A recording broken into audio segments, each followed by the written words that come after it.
Hi guys, welcome back to another video. Today I'm going to be showing off my RC Lego tank. So let's get right into it. So this tank took me a long time to build. It took me easily, if I were consistently working on it, probably a week. It took a lot longer than that. Obviously it took almost I'd say about almost 6 months. I've been slowly progressively working on it, if not more. The hardest part, I think, for me was the gun itself, which this is the whole gun assembly. Everything else is kind of okay to build with. It was a little tough here and there to get stuff to work right, but so here's the remote.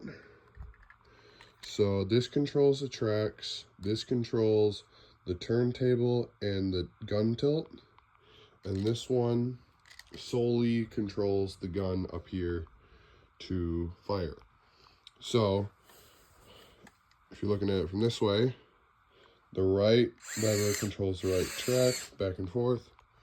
It's both powered by the buggy motors, geared down. I don't know what the gear ratio is on it, but it's the smallest gear to the biggest, and so on to the tracks. And same with the other side. Buggy motor geared down. I had to redo the tracks a couple times in order to get those rolls to work right. So now they're working good.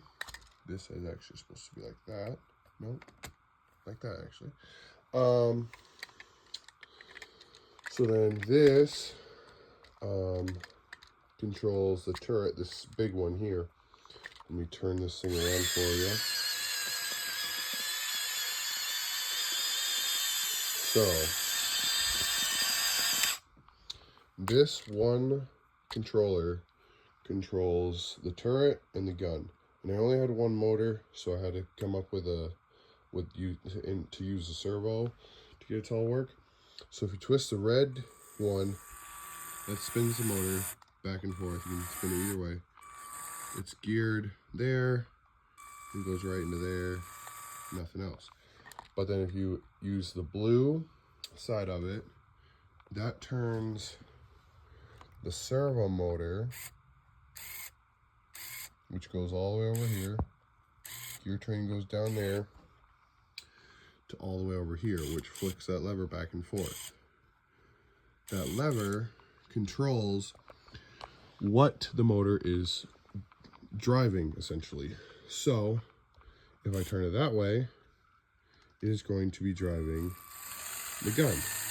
So the gun is geared from here, so it goes from this tan gear over to little gear to that gear to a chain, little gear all the way in there, and then all the way to the worm gear, which that allows me to tilt the gun very accurately without worrying I'm missing my shot. So then if you switch over to the blue, the blue controls the turntable. Turntable has this bearing-like design in it, just lets it spin. Sometimes it gets stuck, but the motor is strong enough to just kind of push through it. So that spins, and that motor, let's spin it around here. It goes to that blue gear, which goes to that gear over there, which then goes to 10 gear, to the worm drive, to one of these gears, and then goes to the turntable and actually turns the whole thing. And now for the gun part, which is probably, like I said, the hardest part about this whole project was the gun part. Because I had to do so many different designs for prototypes and designs for the barrel and then the firing mechanism and everything. So this is just powered linear actuator, slides forward. The linear actuator will slide forward, move that little lever up, push that piece down, and then I can pull it backwards, which then will release that, dropping one of the ammunition down in there. There's the firing pin moving, I guess you can call it. And back here, I'll have to do a couple different shots at this so you can see kind of what's all happening. But back here is it's pulling it back, and then that little piece is putting it there and releasing it. We'll get it from a different angle here. Again, loads it. Just like that. We go to release it. Moving out of the way, drops the load down. Gets farther enough back, fires. And I can tilt this gun. This gun can be tilted pretty high due to the way I built it. So I'm going to do that for you to demonstrate kind of one of the reasons I had to redesign this gun is because I didn't want the ammo sliding like back and forth when I would go to like tilt it back and tilt it down. I didn't want my ammo falling out of my gun. And so you can see here, when I pull this back, once it comes back far enough, the ammo is not sliding out with that, with the pin down there, the firing mechanism down there.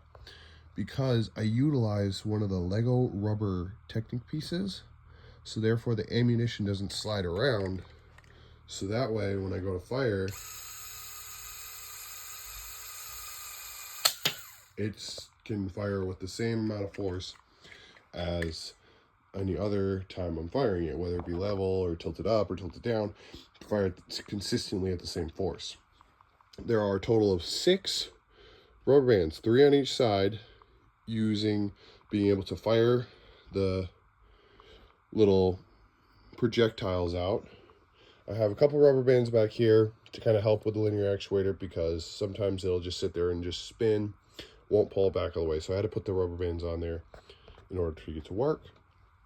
And then for the battery box, this one I made special. So this battery box is solely just the tracks.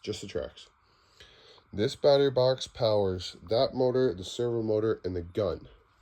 I figured it would be a lot easier instead of trying to run wires through the center, just get separate battery boxes. And so with this battery box, you could disconnect it here, get that out of the way, and then you pull these 2 pins like so, and I just kind of set them up here so I don't lose them. And then you take the gear here and spin it, and those claws move out of the way so you can get your battery box in and out without having to take apart like the whole assembly here. You could just do that and it comes out really easily. So yeah, there's my RC Lego tank. Hope you guys liked the video. Please subscribe, and I'll see you in the next video.